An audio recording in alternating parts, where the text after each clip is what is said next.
Hello बच्चों, आज हम आपको गॉस थ्योरम का एप्लीकेशन कंप्लीट करेंगे। ठीक है, गॉस थ्योरम का एप्लीकेशन क्या होता है? इसके पहले वाली क्लास में मैंने आपको गॉस थ्योरम का स्टेटमेंट बताया था। उस स्टेटमेंट में ये कहा गया था कि कोई भी आपका इलेक्ट्रिक फ्लक्स है उसकी वैल्यू क्या होती है, Q अपॉन अपसाइलन, यानी चार्ज में हम अपसाइलन 0 से डिवाइड कर देते हैं तो हमको पता चल जाता है कि किसी भी सरफेस से कितनी इलेक्ट्रिक फ्लक्स आपकी होकर के पास करेंगे।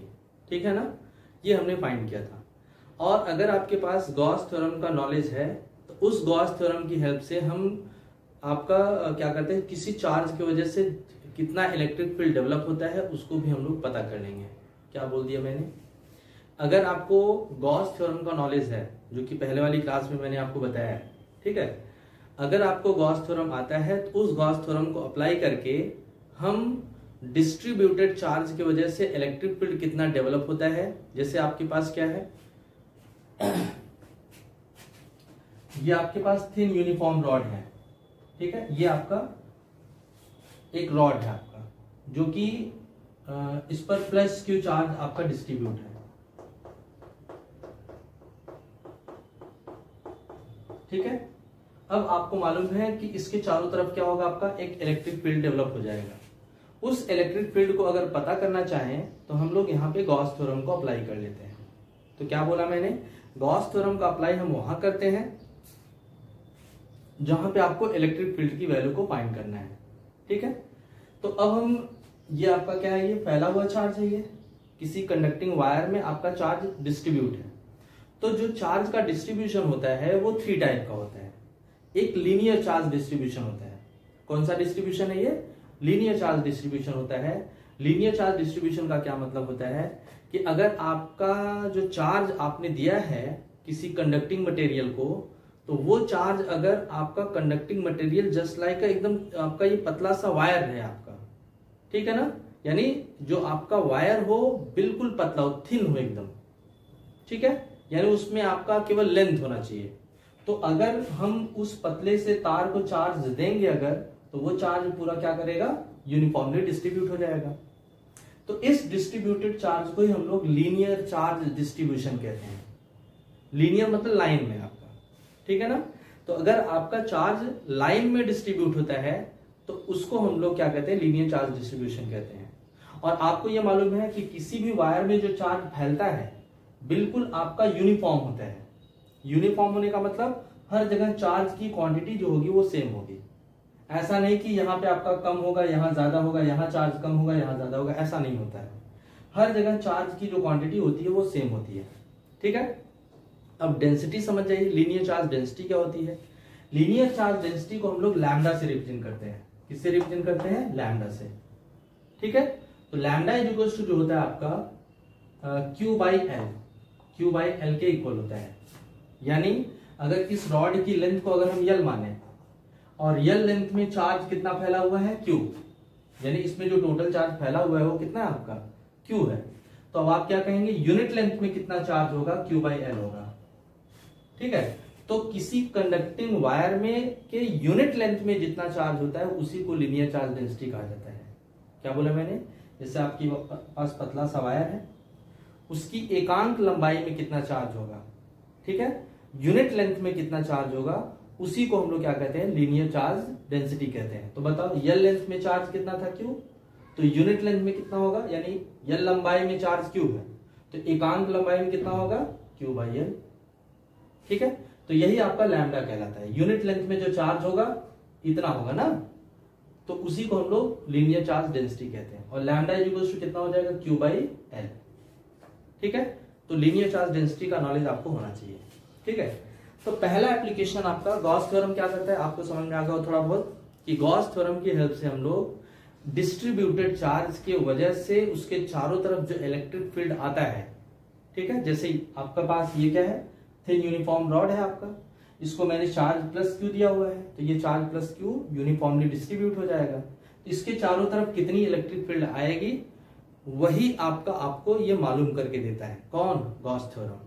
ठीक है, तो हम पहला एप्लीकेशन करने जा रहे हैं। तो हेडिंग कर लेंगे हम लोग, application of Gauss theorem. Application of Gauss theorem. यानी गॉस थ्योरम को अप्लाई कहाँ किया जाता है। तो पहला एप्लीकेशन करते हैं हम लोग, electric field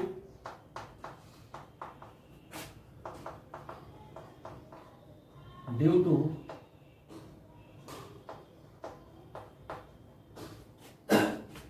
thin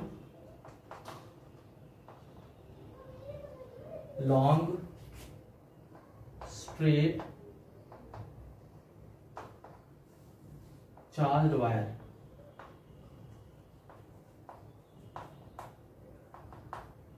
thin long straight charge wire, ठीक है। स्ट्रेट होना चाहिए, लॉन्ग होना चाहिए और आपका बहुत पतला होना चाहिए, ठीक है। इसी की वजह जैसे आपके पास क्या है, ये लॉन्ग स्ट्रेट वायर है। अब इसके चारों तरफ एक इलेक्ट्रिक फील्ड होगा, उस इलेक्ट्रिक फील्ड को हमको पता करना है, ठीक है। तो मैंने मान लिया कि इस वायर से परपेंडिकुलर डिस्टेंस r पर एक पॉइंट P है, ठीक है। इस पॉइंट P पर आपको इलेक्ट्रिक फील्ड निकालना है। किसका यूज करना है, गॉस थ्योरम का, ठीक है। आपने पहले हेडिंग किया है एप्लीकेशन ऑफ गॉस थ्योरम, जिसमें नंबर 1 हेडिंग रहेगा इलेक्ट्रिक फील्ड निकालना है। किसकी वजह से, आपका thin long straight charge wire की वजह से, ठीक है। मेरे पास क्या है, ये लंबा सा और पतला सा स्ट्रेट मतलब सीधा आपके पास क्या चार्ज वायर है।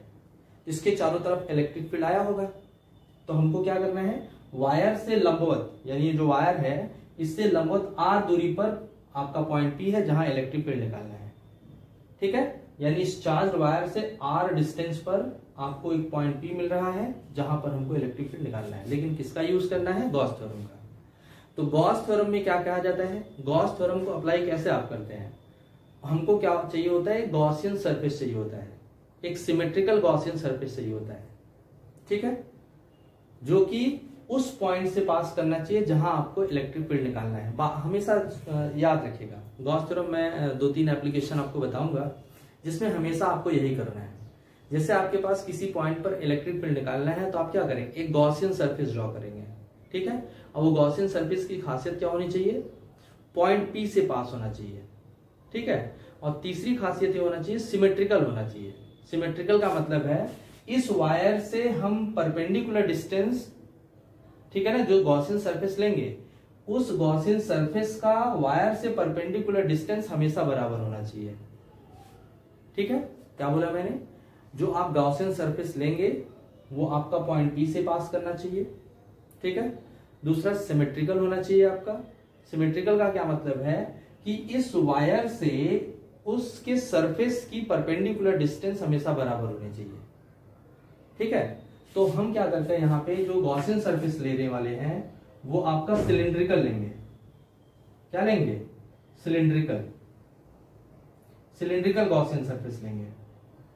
सिलिंड्रिकल क्यों ले रहा है आपको समझ में आ जाएगा अभी। उतनी ही डिस्टेंस पर ये आपका है,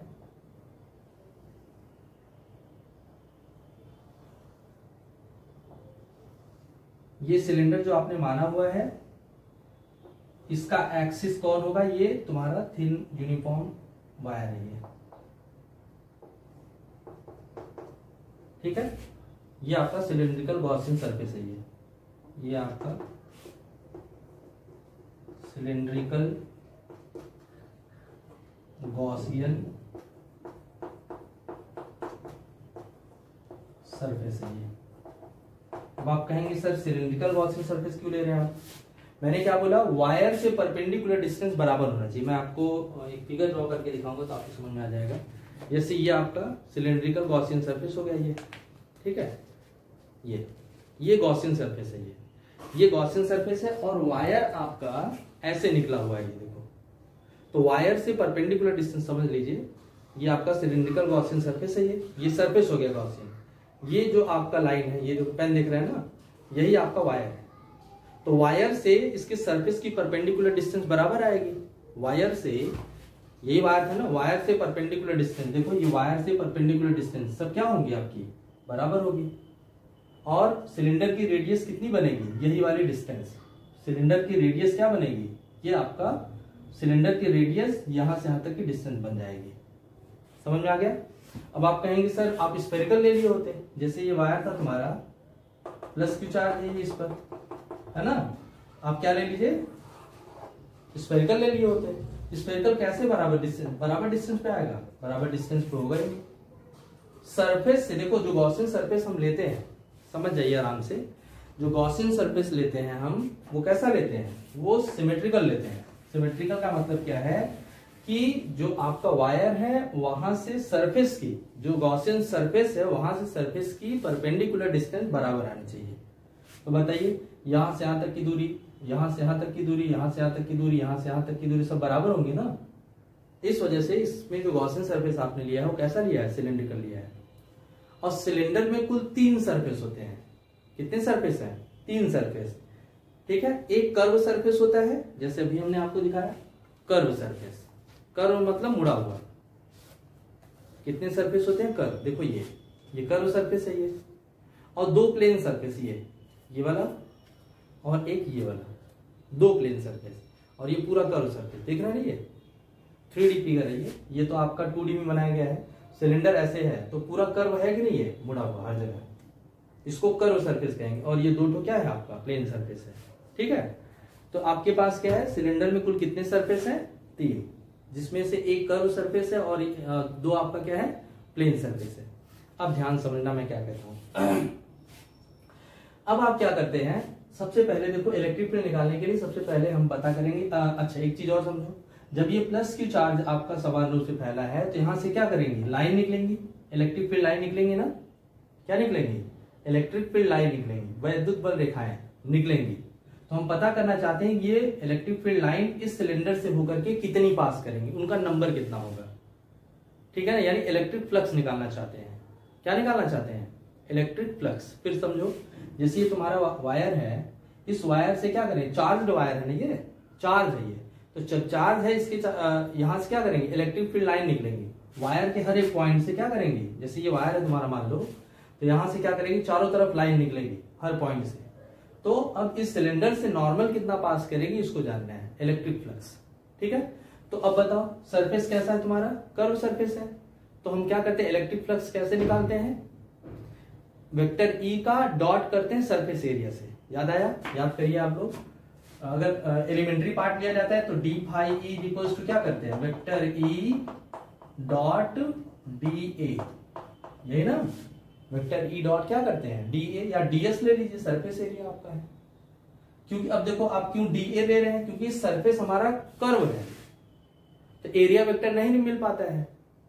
क्या भाई, पीछे वाली क्लास आप देख लीजिएगा, अगर एरिया कैसा है, कर्व है, तो उसका एरिया वेक्टर नहीं निकल पाता है। अगर प्लेन है तो सीधे आपका एरिया वेक्टर निकल जाता है। इसके लिए मैंने मेथड बताया था कि अगर सरफेस कर्व है तो उसका छोटा सा पार्ट लेते हैं। तो पॉइंट पी पर हम क्या करेंगे, एक एलिमेंट्री पार्ट ले लेंगे। देखो ये एक एलिमेंट्री पार्ट ले लिया, यानी जो सिलेंडर ये तो तुम्हारा था, ये वाला ऐसे था ना, ये ऐसे यहाँ पे ऐसे रखा हुआ है, ये यहाँ पर एक छोटा सा पार्ट ले लेंगे। तो अब इसका एरिया वेक्टर कहाँ जाएगा, ऐसे नॉर्मल करेंगे तो ये प्लेन की तरह काम करेगा ना। तो एरिया वेक्टर कैसे होगा, इधर ऐसे, वेक्टर डी ए हो गया, वेक्टर डी ए हो गया। समझ पाएंगे नहीं आप लोग, ये वेक्टर डी ए, इस पॉइंट पर वेक्टर डी ए। क्यों आप छोटा सा पार्ट लिए, क्योंकि ये प्लेन नहीं है, ये जो सिलेंडर का सरफेस है वो प्लेन नहीं है, कैसा है, कर्व सरफेस है। इस वजह से मैंने क्या किया, जो छोटा सा पार्ट लिया है तो ये प्लेन हो जाएगा। अब प्लेन हो जाएगा तो एरिया वेक्टर उस पर नॉर्मल हो जाएगा, नॉर्मल मतलब लंब रेखा हो जाएगी, ठीक है। अब क्या करना है इसके बाद, देखो इसी पॉइंट पर अब इलेक्ट्रिक फील्ड ढूंढते हो, तो इलेक्ट्रिक फील्ड किधर होगा, तो इलेक्ट्रिक फील्ड कैसे निकालते हैं, इस पर क्यू नॉट रखते हो। तो बताओ ये चार्ज जो रॉड है, ये रॉड जो चार्ज है, ये चार्ज रॉड इस प्लस क्यू पर किधर फोर्स लगाएगा, धक्का देगा ऐसे, किधर वाला, सामने वाला सबसे ज्यादा फोर्स लगाएगा, क्योंकि इससे क्यू नॉट से यहां तक की दूरी कम है। तो ये सारे चार्ज मिलकर के उसको क्या करेंगे, रिपेल करेंगे। तो रिपल्सन फोर्स इधर आया, यानी वेक्टर ई साइड हो जाएगा। आ गया सबको, vector E dot vector E और डी ए मिल गया आपको, आ गया कर्व सरफेस का। अब हमारे पास 2 प्लेन है, प्लेन सरफेस का मतलब ये प्लेन सरफेस है, ये देखो है ना, एक प्लेन सरफेस यहाँ है। तो इसका छोटा सा पार्ट लीजिए या मत लीजिए कोई दिक्कत नहीं, छोटा सा पार्ट ऐसे ले लिया। अब क्योंकि ऐसे है ना, ऊपर ऐसे रखा हुआ है, ये ऐसे ना, इसका थोड़ा सा पार्ट, अब एरिया वेक्टर कहाँ जाएगा, ऊपर, यानी इसका एरिया वेक्टर ऊपर, वेक्टर डी है। अब इसी पॉइंट पर इलेक्ट्रिक फील्ड पता करो, इलेक्ट्रिक फील्ड किधर होगा बताओ, क्यू नॉट रखो, तो क्यू नॉट रखोगे तो ये सारे चार्ज मिलकर के इसको धक्का देंगे इधर, यानी वेक्टर ई इस साइड हो जाएगा। हो गया, ठीक है। अब एक आपका प्लेन ये वाला है, यहां भी आप क्या करेंगे, एलिमेंट्री पार्ट ले लीजिए, और नहीं भी लेंगे एलिमेंट्री पार्ट तो कोई प्रॉब्लम नहीं है। अब नीचे नीचे थोड़ा सा पार्ट लेंगे यहां, तो एरिया वेक्टर कहां जाएगा, नीचे, ये एरिया वेक्टर हो गया तुम्हारा, वेक्टर डी ए। अब इसी पॉइंट पर इलेक्ट्रिक फील्ड क्या होगा, इस साइड होगा। समझ में आ गया सबको ना, ये वेक्टर ई हो गया, ठीक है। अब तुम क्या करोगे, इलेक्ट्रिक फ्लक्स निकाल लोगे थोड़े से पार्ट की वजह से, ठीक है ना, यानी इलेक्ट्रिक फ्लक्स इतने इतने और इतने के पार्ट की वजह से निकाल लोगे, ठीक है। यहां क्या लिखेंगे हम लोग, electric flux through elementary surface area, electric flux through elementary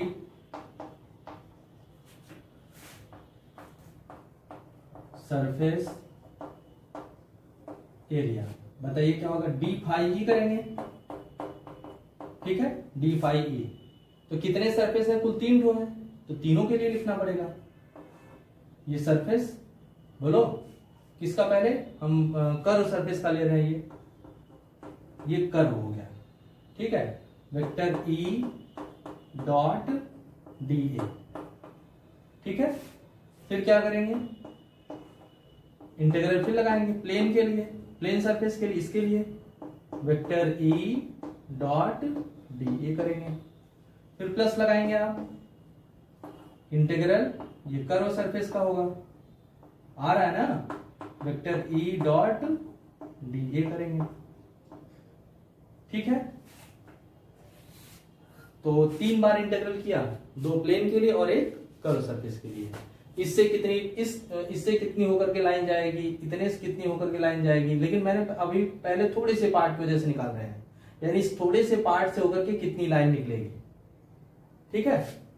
तो देखिए D phi E is equal to integral, क्या है ये, कर्व है, तो बताइए ई और डी ए के बीच का एंगल कितना है, कर्व वाले पे, ई और D A, E D A cos 0 है, ठीक है। फिर क्या है, यहां पे प्लेन है ये, ई डी ए कॉस 90 है, देखिए 90 डिग्री, फिर plus integral plane E D A cos 90, ये दोनों क्या होगा, खत्म हो जाएगा। समझ में आ गया ना, बचा क्या तुम्हारा ये वाला। तो पहले आप फिगर ड्रॉ करेंगे, इसके बाद कैलकुलेशन करते हैं। ये फिगर बहुत अच्छे से ड्रॉ कर लीजिए। मान लेते हैं कि सिलेंडर की लेंथ कितनी है तुम्हारी, यल है, सिलेंडर की लेंथ कितनी है, ये लेंथ तुम्हारी मान लेते हैं यल है, सिलेंडर की लेंथ यल है। तो फिगर ड्रॉ करेंगे आप, बोले अब, तो मेरे पास क्या है, ये एक थिन यूनिफॉर्म चार्ज्ड वायर है ये, जिसकी लीनियर चार्ज डेंसिटी लैम्डा है, ठीक है। लिखिए consider consider consider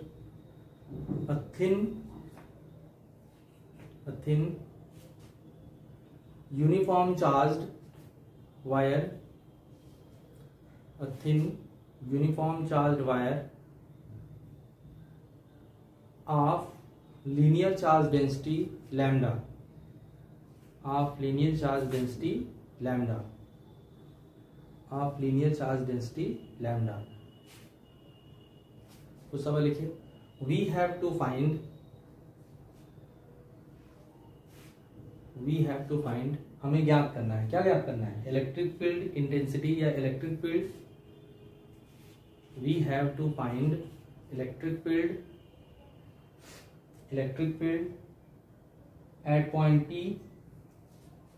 electric field at point P P, है ना, we have to find electric field at point P having perpendicular distance small r,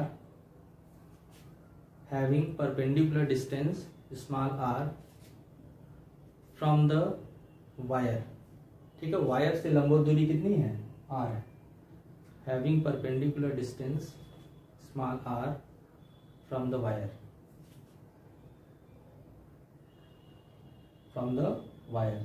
अब इसके लिए क्या करना है, कुछ सवाल लिखेंगे, मतलब पॉइंट पी पर इलेक्ट्रिक फील्ड निकालने के लिए क्या करेंगे, एक गॉसियन सरफेस ड्रॉ करेंगे, किस फॉर्म में, सिलेंडर फॉर्म में, ठीक है ना। कुछ सवाल लिखिए, draw a Gaussian surface, draw a Gaussian surface in the form of cylinder, in the form of cylinder as shown in figure, as shown in figure, as shown in figure, जैसा कि चित्र में दिखाया गया है, as shown in figure।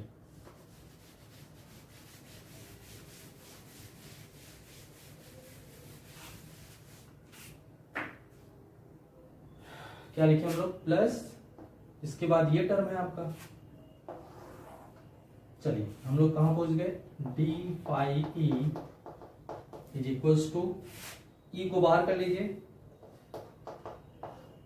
किसका, D A, फिर किसका, कर्व का।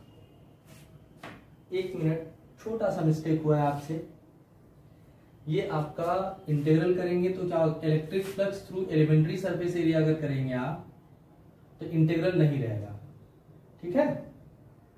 तो यहाँ पे electric flux through elementary surface area नहीं करना है, होल सरफेस एरिया कर देते हैं, होल सरफेस एरिया। तो होल करने का मतलब क्या है, इसको इंटीग्रेट कर देते हैं, क्लोज इंटीग्रल लगा देंगे, यहाँ पाई ई हो जाएगा। समझ पाएगा नहीं आप, क्योंकि देखो डी पाई करेंगे तो इंटीग्रल ही नहीं रहेगा, तो आप क्या करेंगे, पाई ई इज इक्वल्स टू आपका क्लोज इंटीग्रल, क्लोज क्योंकि सिलेंडर हमारा क्लोज है, ठीक है। तो इसके बाद आप क्या करेंगे, डी फाई ई। अब आप इसको ओपन कर रहे हैं तो पहला क्या इंटीग्रल मिलेगा, कर्व मिलेगा। डी फाई ई का मतलब देखो, डी फाई ई का इंटीग्रल किया तुमने तो पूरे सिलेंडर से कितनी लाइन होकर के पास करेगी, ठीक है ना। बोलिए, होल सरफेस एरिया यानी पूरे सरफेस एरिया से कितनी आपकी इलेक्ट्रिक फ्लक्स कितनी पास करेगी, तो बताइए कितना आपका, pi E is equals to integral D phi का। अगर मैं केवल डी फाई ई करता तो ये इंटीग्रल नहीं रहता, ठीक है, ये इंटीग्रल नहीं रहता, ये इंटीग्रल नहीं रहता, ये इंटीग्रल, लेकिन इंटीग्रल लगा दिया तो पूरे सरफेस से मिल गया, ठीक है।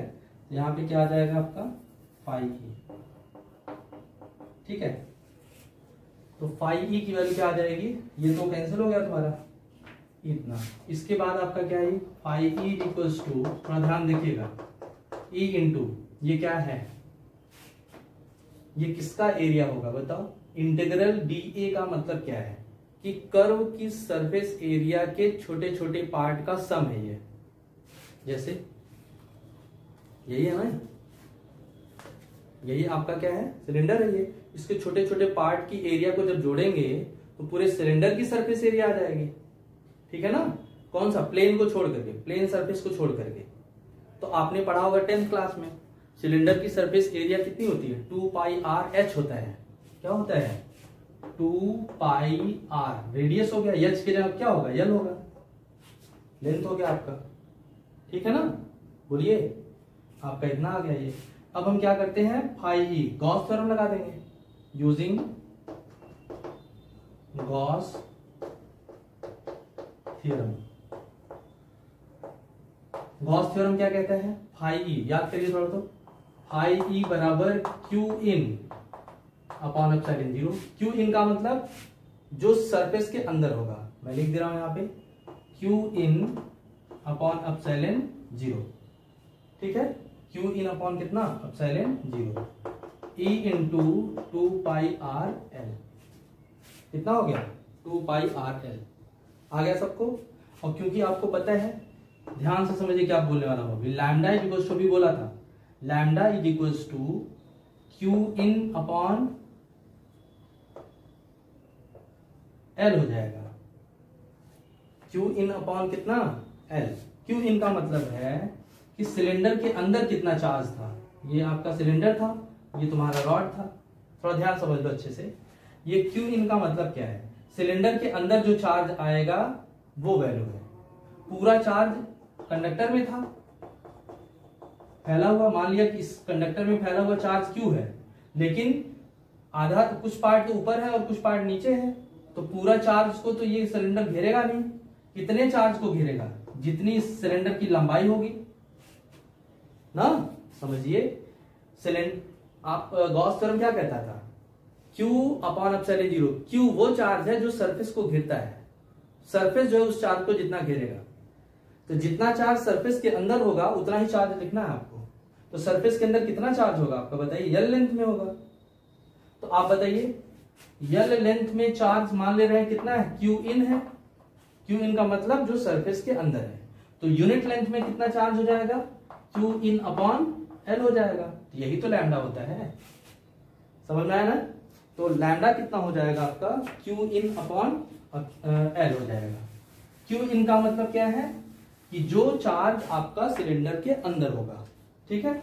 तो आप इसको रख लेंगे, तो Q इन की जगह कितना लैम्डा L हो जाएगा, यानी lambda L upon epsilon zero is equals to E into 2 pi R L। तो आपको इलेक्ट्रिक फील्ड चाहिए, L से L कैंसिल हो जाएगा। देखो आपको क्या चाहिए, इलेक्ट्रिक फील्ड। इलेक्ट्रिक फील्ड कितना आ जाएगा, लैम्डा अपॉन 2 पाई, देखो 2 पाई ये एप्सिलॉन जीरो, फिर इसके बाद शायद R अपॉन में रहेगा इंटू 1 अपॉन R। यही आपका क्या है, ये इलेक्ट्रिक फील्ड है, ठीक है ना। देख लीजिए लैम्डा अपॉन 2 पाई R नीचे आया है 2 पाई और ये एप्सिलॉन हो गया। समझ में आ रही है, यही आपका इलेक्ट्रिक फील्ड किसकी वजह से है, ड्यू टू चार्ज्ड वायर की वजह से, ठीक है। ये एक आपका फॉर्मूला है। वैसे ये एग्जाम में कभी आया नहीं है, अगर आप तैयारी कर रहे हैं तो आप अच्छे से इसको पढ़िए, जितना एप्लीकेशन है वो सब इसको आप कंप्लीट कर लीजिए। ये हेडिंग था तुम्हारा फिगर के नीचे कुछ मैंने बोला है उसको लिखना था आपको। फिर इसके बाद electric flux through whole surface area करना है, इसको आप कंप्लीट कर लेंगे। तो देखो आप ओवरऑल अगर आप देखेंगे तो गॉस थ्योरम का एप्लीकेशन यहां हुआ है, देख लीजिए फाई ई के लिए Q इन अपॉन एप्सिलॉन जीरो, यही इंपॉर्टेंट लाइन है आपका। जब आपको फाई ई मिल जाएगा, तो आप वहां पे गॉस थ्योरम अप्लाई कर लेंगे, और जैसे ही गॉस थ्योरम अप्लाई करेंगे वैसे ही आपका इलेक्ट्रिक फील्ड मिल जाएगा, ठीक है ना। तो फाइनली आप क्या समझ पाए कि आपके पास क्या है कि अगर आपके पास कोई चार्ज मटेरियल है यानी चार्ज फैला हुआ है, चाहे वो आपका लाइन में हो, चाहे सरफेस में हो, चाहे पूरे वॉल्यूम में हो, ठीक है ना। तो अभी आपका सरफेस का लाइन का तो समझ में आ गया होगा। तो अगर चार्ज लाइन में फैलता है तो इसके डिस्ट्रीब्यूशन को हम लोग लीनियर चार्ज डिस्ट्रीब्यूशन कहते हैं, और उसके यूनिट लेंथ में जो चार्ज होगा, यानी फैले हुए चार्ज के एकांक लंबाई में जो चार्ज होगा उसको लीनियर चार्ज डेंसिटी कहा जाता है। तो linear charge density lambda is equals to, याद रखिएगा, Q अपॉन L होता है। ये लीनियर चार्ज डेंसिटी कहलाती है, ठीक है। अब हम क्या करते हैं, आपके पास सरफेस चार्ज डेंसिटी का टर्म आपको समझाएंगे पहले, इसके बाद आपका एक एप्लीकेशन और करेंगे, ठीक है। इसको जल्दी से कंप्लीट करिए आप लोग।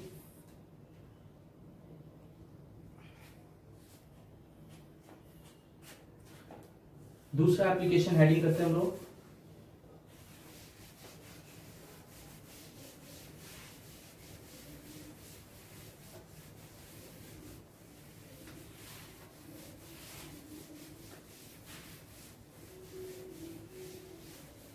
ये 12th में था आपके कोर्स में।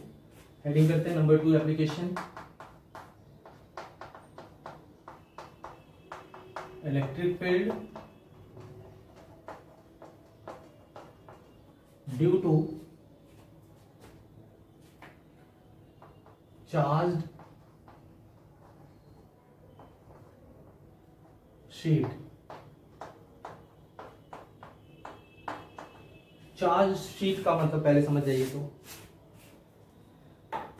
आपकी कॉपी का एक पेज जो होगा, आपके पास कॉपी है ना, ठीक है ना, उसका एक पेज आप निकालेंगे तो उसमें केवल लेंथ होगा, ब्रेथ होगा, यानी लंबाई होगी और चौड़ाई होगी, ठीक है। तो उसी को हम लोग शीट कहते हैं, जिसको हिंदी में चादर कहा जाता है।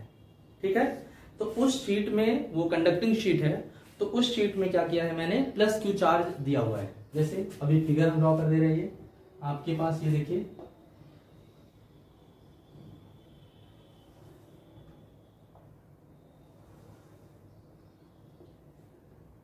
ये आपके पास शीट है ये। ठीक है, ये 3D है, ऐसे हमने रखा हुआ है ये ऐसे। तो अब इसमें क्या है, ये चार्ज फैला हुआ है, plus Q charge, total charge कितना दिया तुमने, प्लस क्यू। और ये प्लस क्यू चार्ज क्या है आपका, यूनिफॉर्मली फैला हुआ है, यानी हर जगह समान रूप से फैला हुआ है। ठीक है, ये प्लस क्यू चार्ज आपका समान रूप से फैला हुआ है। ठीक है, अब हम आपको थोड़ा सा बताते हैं सरफेस जो चार्ज फैला है, आप बताइएगा। तो इसके पहले वायर में फैलता था तो डेंसिटी कैसे होती थी, लीनियर चार्ज डेंसिटी होती थी। ठीक है, लेकिन यहाँ पे क्या है, सरफेस में चार्ज फैला हुआ है। कहाँ पे फैला हुआ है, सरफेस में। सरफेस यार, इसमें सरफेस होगा, आपकी कॉपी का एक पेज, जब उसको चार्ज देंगे तो वो क्या होगा, उसके सरफेस पे समान रूप से फैल जाएगा। तो ये डिस्ट्रीब्यूशन सरफेस चार्ज डिस्ट्रीब्यूशन कहलाता है। ठीक है, तो अब मान लेते हैं कि इसकी शीट की पूरी एरिया ए है, पूरी एरिया ए है। ठीक है, इस शीट की पूरी एरिया ए है और इसके अंदर चार्ज कितना तुमने दिया है, क्यू दिया हुआ है। तो बताइए ए एरिया में चार्ज कितना, क्यू, तो यूनिट एरिया में चार्ज कितना, क्यू बाई ए। ठीक है, तो यूनिट एरिया में जो चार्ज होता है, देखो इसके पहले हम लोग यूनिट लेंथ में चार्ज कहते थे, लेकिन अब क्या बोलेंगे, यूनिट एरिया में जो चार्ज होगा उसको हम लोग आपका सरफेस चार्ज डेंसिटी कहते हैं, जिसको सिग्मा से रिप्रेजेंट किया जाता है। यानी सिग्मा इज इक्वल्स टू क्या हो जाएगा, Q by A. Sigma is equals to कितना हो जाएगा, क्यू बाई ए। ये सरफेस चार्ज डेंसिटी कहा जाता है। तो अगर चार्ज कहां फैला हुआ है, सरफेस में, तो इस डिस्ट्रीब्यूशन को सरफेस चार्ज डिस्ट्रीब्यूशन कहा जाता है। लेकिन आपका डेंसिटी क्या होती है, सिग्मा से रिप्रेजेंट की जाती है क्यू बाई ए। तो अगर लीनियर रहेगा तो क्यू बाई एल करते थे, याद करिए। अगर सरफेस चार्ज डेंसिटी है तो क्यू बाई ए, एरिया आप एरिया से डिवाइड किया जाएगा। क्यों एरिया से डिवाइड कर रहे हैं, क्योंकि चार्ज मेरा कहां फैला हुआ है, एरिया में फैला हुआ है। ठीक है ना, ये इतना आपको समझ में आना चाहिए। अब आपको क्या करना है बेटा, ध्यान से समझना। ये शीट आपका ऐसे है, 3D फिगर है, तो ये ऐसे शीट है आपका, ऐसे। मैंने कहा कागज का पेज, इसमें लेंथ और ब्रेथ होना, लंबाई और चौड़ाई होना चाहिए। अब इसमें चार्ज समान रूप से फैला हुआ है, ये इसमें प्लस क्यू चार्ज ऐसे सरफेस पे फैला हुआ है। अब इसके चारों तरफ क्या होगा बताओ, इस शीट के चारों तरफ एक इलेक्ट्रिक फील्ड डेवलप होगा, आपने पहले ही पढ़ा है। अगर कोई चार्ज मटेरियल है, यानी कोई पदार्थ है जो कि चार्ज है, उसमें चार्ज भरा हुआ है, तो अब इसके चारों तरफ एक इलेक्ट्रिक फील्ड आ जाएगा। उस इलेक्ट्रिक फील्ड को हमको इस पॉइंट पे बताना है, यहाँ यानी इस पॉइंट पर आपको इलेक्ट्रिक फील्ड बताना है, ये पॉइंट ये।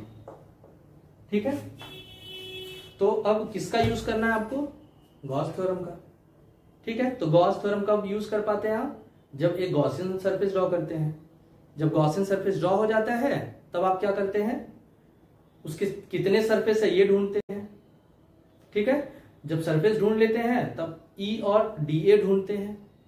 ठीक है, फिर इसके बाद इलेक्ट्रिक फ्लक्स निकालते हैं।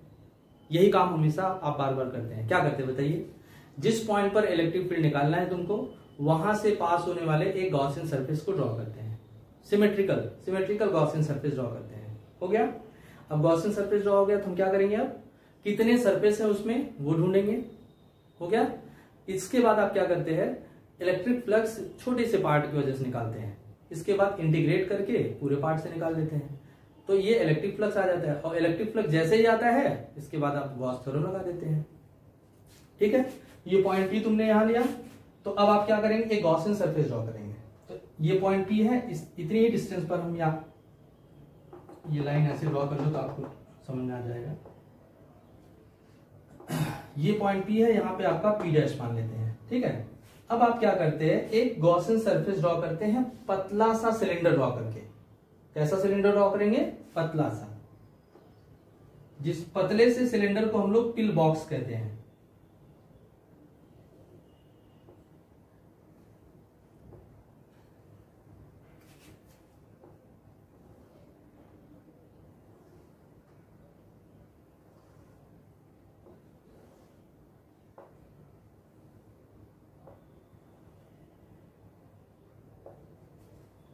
यहां से आपका सिलेंडर ऐसे पास कर रहा है। मैं अभी आपको दिखा रहा हूं कैसे। देखो जैसे मान लीजिए ये शीट है आपका, ठीक है, ये शीट है आपका। अब आप क्या करते हैं, यहीं से एक पिल बॉक्स पास कराते हैं। मैं बता रहा हूं आपको, ये पतला सा, अगर सिलेंडर की रेडियस को काफी कम कर देते हैं, यानी सिलेंडर का त्रिज्या बहुत कम कर देते हैं, यानी पतला सिलेंडर बनाते हैं, तो इसको हम सिलेंडर नहीं बोल करके क्या बोलते हैं, पिल बॉक्स कहते हैं। ये आपके पास ये पिल बॉक्स है, ठीक है। तो अब आप क्या करते हैं, ये आपका शीट है, इसी पिल बॉक्स से हम क्या करते हैं, ऐसे ये इसके अंदर से पास कराते हैं ऐसे, ठीक है।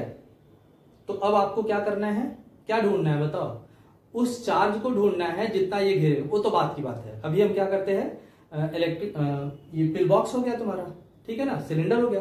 तो सिलेंडर में या सिलेंडर की रेडियस को अगर पतला करते हैं तो उसी पिल बॉक्स कहा जाता है।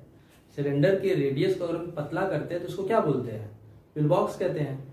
तो लेकिन है तो ये सिलेंडर ही है, तो इसमें कितने सरफेस होंगे, 3 सरफेस होंगे। दो प्लेन होगा, ये वाला सामने वाला और ये वाला, और एक आपका कर्व होगा ये। तो आइए दोनों की बात करते हैं हम लोग। तो मेरे पास ये एक प्लेन सरफेस ये हो गया, एक प्लेन सरफेस ये हो गया। चलिए यहां पर एक छोटा सा पार्ट लेंगे हम लोग, ले लिया छोटा सा पार्ट। इसका एरिया वेक्टर क्या होगा, नॉर्मल ड्रॉ करेंगे तो इधर जाएगा ऐसे, वेक्टर DA, छोटा सा पार्ट है, ठीक है। अब इसी पॉइंट पर इलेक्ट्रिक फील्ड बताओ, कंडक्टिंग शीट ऐसे है ना, ऐसे है शीट, तो यहां पर इलेक्ट्रिक फील्ड क्या होगा बताओ, कोई चार्ज रखोगे क्यों नॉट, तो ये शीट चार्ज को धक्का देगा ऐसे, यानी इलेक्ट्रिक फील्ड भी इधर ही होगा, यानी वेक्टर E, ठीक है। बोलिए आ गया सबको। अब ऐसे यहां ले लेते हैं हम लोग, एलिमेंट्री पार्ट यहां लेंगे, एरिया वेक्टर इधर जाएगा, वेक्टर DA, और इस पॉइंट पर इलेक्ट्रिक फील्ड क्या होगा, जैसे ये शीट है, इस पॉइंट यहां लिया तो बताओ क्यू नॉट रखोगे तो शीट इसको धक्का देकर इधर ले जाएगा, यानी इस साइड ही इलेक्ट्रिक फील्ड हो जाएगा। आ गया। अब कर्व सरफेस पर, कर्व सरफेस कैसा है बताओ, कर्व सरफेस मेरा ये है ना, ये भी है ये भी है, तो चाहे जहां भी लीजिए कोई दिक्कत नहीं है। तो कर्व सरफेस का एलिमेंट्री पार्ट लेते हैं, आप कहीं भी लीजिए, चलिए यहां ले लेते हैं, ये एलिमेंट्री पार्ट लिया, ऊपर है ये ऐसे, देखो पिल बॉक्स यही था ना तुम्हारा, ये यही आपका पिल बॉक्स है ये, ठीक है। यहां छोटा सा पार्ट लिया, इसका एरिया वेक्टर ऊपर जाएगा, एरिया वेक्टर ऊपर चला गया, वेक्टर DA, ठीक है। एरिया वेक्टर ऊपर हो गया, इलेक्ट्रिक फील्ड किधर होगा, ऐसे होगा, इलेक्ट्रिक फील्ड ऐसे हो गया, ये E वेक्टर नहीं दिख रहा होगा तो आप देख लीजिए, ये आपका इस साइड इलेक्ट्रिक फील्ड होगा, देख लीजिए ना, इलेक्ट्रिक फील्ड इधर ही है, वेक्टर E, ठीक है। तो अब हम क्या करेंगे, इलेक्ट्रिक फ्लक्स छोटे से पार्ट की वजह से निकालेंगे, फिर इंटीग्रेट करके पूरे पार्ट की वजह से निकाल लेंगे, ठीक है। तो इलेक्ट्रिक फ्लक्स एकदम सेम लाइन रहेगा वहीं पे, इलेक्ट्रिक फ्लक्स थ्रू, ये किसी साल आया हुआ है, इसको इंपॉर्टेंट कर लीजिएगा, इंपॉर्टेंट ही है। Electric flux through whole surface area, electric flux through whole surface area, phi E करेंगे बेटा, ठीक है। इंटीग्रल पहले किसका करेंगे, दो ठो प्लेन है तो प्लेन का कर लेते हैं हम लोग, प्लेन E डॉट BA, नहीं तो एक ठो कर्व है, कर्व कर लेते हैं पहले, कर्व प्लस इंटीग्रल प्लेन का vector E dot BA plus integral plane vector E dot BA, हो गया, ठीक है। अब क्या करना है आपको, इलेक्ट्रिक फ्लक्स आपका आ गया, सॉल्व कर लीजिए इनको। बताइए कर्व वाले में, ये कर्व वाला ये है, तो बता E इस साइड है, DA इधर है, इनके बीच का एंगल कितना होगा, 90 डिग्री, ये आपका क्या करेगा, कट जाएगा, ठीक है। तो फाई E की वैल्यू क्या आ जाएगी, इसको सॉल्व करना है, दो, एक और एक, दो, 2 टाइम्स हो जाएगा, plane E D A cos zero. क्यों जीरो कर रहे हैं आप? ई और डी ए 0 डिग्री पे है, कॉस जीरो की वैल्यू 1, तो फाइव ई की वैल्यू आ जाएगी आपके पास 2e, बाहर कर लीजिए, इंटीग्रल प्लेन का डी ए। ठीक है, देखो डी ए का मतलब क्या है? इस छोटे से पार्ट की एरिया इतने पार्ट की, ठीक है, इंटीग्रेट कर देंगे तो इतने की एरिया मिलेगी, इतने का, ठीक है, इतने की एरिया ना, इतने की एरिया आपको मालूम, ध्यान समझिए, इतने की एरिया बराबर इतने की एरिया बराबर इतने की एरिया। मान ले रहे हैं इसकी एरिया क्या है? ए डैश है, पूरी पूरी की पूरी एरिया क्या है? ए डैश है। तो आप क्या लिख सकते हैं? फाइव ई की वैल्यू हो जाएगी 2e ए डैश, ठीक है ना। अब आप गॉस थ्योरम को लगा देंगे। क्या लगा देंगे? Gauss theorem. तो गॉस थ्योरम क्या कहता है? Q in upon epsilon zero. Q in का क्या मतलब है? कि जो गॉसियन सरफेस के अंदर चार्ज आएगा भाई, क्यू इन, देखो आपका क्या है ये बताइए, फाइव ई इलेक्ट्रिक फ्लक्स बराबर गॉस थ्योरम क्या कहता है? Q by epsilon zero. लेकिन क्यू कौन सा चार्ज है? इस चार्ज को सरफेस जो घेर, जितना चार्ज आपका सरफेस घेरेगा, तो बताइए कितना चार्ज सरफेस घेरेगा? क्यों इतने को ही ना यार। जब ऐसे पास कराएंगे पिल बॉक्स को इस प्लेन से, अरे यार ऐसे पास किया था नहीं है, बहुत गर्मी हो रही भाई, कमरे के अंदर बना रहे हैं तो प्रॉब्लम बहुत हो रही है। ये देखो जैसे यही सरफेस था, ऐसे पास करेगा, देखो दिख रहा होगा, तो केवल इतने पार्ट के चार्ज को घेरेगा, इतने पार्ट के चार्ज को घेरेगा ना। तो इतने पार्ट का एरिया मैंने क्या माना है? ए डैश, ठीक है। तो अभी हम गॉस थ्योरम को लगाते हैं। पहले आप फिगर ड्रॉ कर लेंगे बहुत अच्छे से।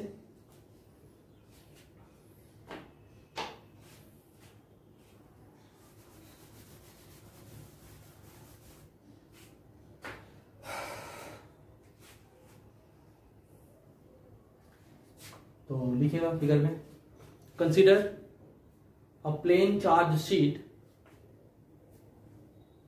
Consider a plane charge sheet, consider a plane charge sheet of, बताओ डेंसिटी कौन सी होगी? सरफेस होगी कि लीनियर होगी? सरफेस होगी। क्यों? क्योंकि सरफेस में फैला हुआ चार्ज है ना। क्या लिखें? Consider a charge sheet of surface charge density sigma. Sigma का सिंबल आपको मालूम होगा, आप सरफेस चार्ज डेंसिटी सिग्मा, आप सरफेस चार्ज डेंसिटी सिग्मा। कुछ सवाल लिखिए। आपको क्या करना है? इस फैले हुए चार्ज की वजह से इस पॉइंट पी पर इलेक्ट्रिक फील्ड बताना है। कुछ सवाल लिखिए। We have to find electric field at point P, we have to find electric field at point P, at point P having, एक मिनट, आपका we have to find electric field at point P due to ये फैले हुए charge की वजह से ना, due to charge sheet, due to charge sheet। तो सब लिखिए। इसके लिए क्या कंसीडर करेंगे हम लोग? एक सिलिंड्रिकल बॉक्स को कंसीडर करें। लिखिए, उस सवाल लिखिएगा। Consider a Gaussian surface, consider a Gaussian surface in the form of pill box, PILLBOX, in the form of pill box. Consider a Gaussian surface in the form of pill box, in the form of pill box as shown in figure, जैसा कि चित्र में दिखाया गया है। इसके बाद आप कंप्लीट कर डालेंगे। ये आप फिगर तो ही क्या है, इसके बाद ये कंप्लीट कर लीजिए।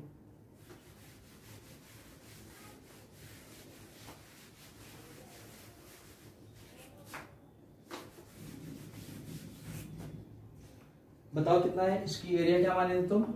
5e equals to 2e A dash, ठीक है। अब यूजिंग गॉस थ्योरम,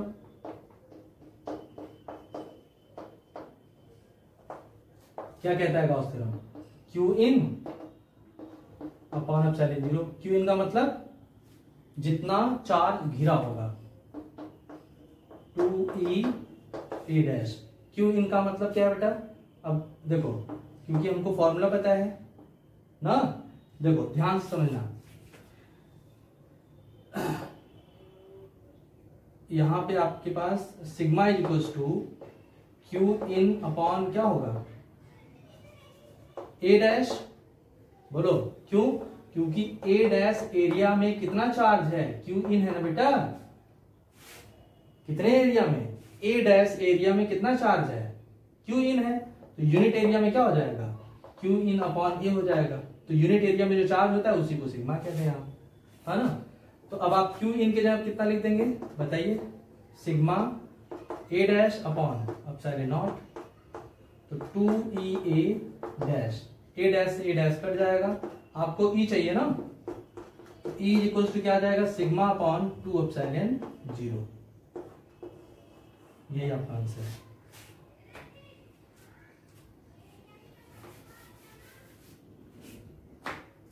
इसको आप कंप्लीट कर लेंगे। अब इसके बाद देखो electric flux through whole surface area है, ठीक है। अब देखिए, तो देखिए जरा, इस ई में कहीं भी आर है, आर नहीं ना है। इसका मतलब क्या है, इस सीट से, जैसे ये चार्ज सीट था ना, इस सीट से यहां पर कहीं भी इलेक्ट्रिक फील्ड निकालेंगे वो सेम होगा। यानी इलेक्ट्रिक फील्ड डिस्टेंस पर डिपेंड नहीं करता है। चार्ज सीट की वजह से जो इलेक्ट्रिक फील्ड डेवलप होता है, इस सीट के चारों तरफ जो इलेक्ट्रिक फील्ड डेवलप होता है, ठीक है, वो आपका डिस्टेंस पर डिपेंड नहीं करता। ये फॉर्मूला बता रहा है।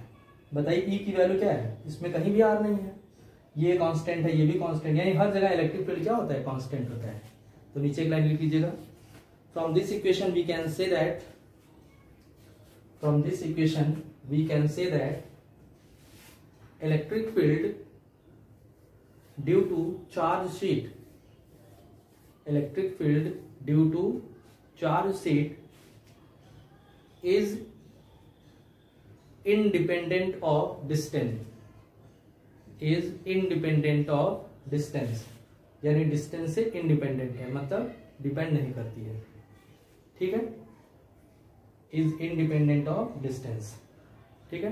तो देखो, अब आपको जो चीज नहीं समझ में आती बेटा, आप पूछते भी नहीं है और मैसेज भी करके नहीं बताते हैं आप कि सर ये टॉपिक आ रहा है नहीं आ रहा है, रिप्लाई भी नहीं करते हैं आप लोग, ठीक है। नहीं समझ में आता है तो आप फोन करिए, सर ये टॉपिक नहीं आया हमको, तो पूछ लिया करिए। आप पूछेंगे तो आपको समझ में आ जाएगा, मैं फिर से बता दूंगा आपको, ठीक है। तो इसके बाद आपका 2 एप्लीकेशन हम आपको और बताएंगे, इसको आप इंपॉर्टेंट कर लीजिएगा। इसके बाद आपका 2 एप्लीकेशन और है, जिनमें से एक इंपॉर्टेंट रहेगा, ठीक है ना। आज के लिए इतना ही।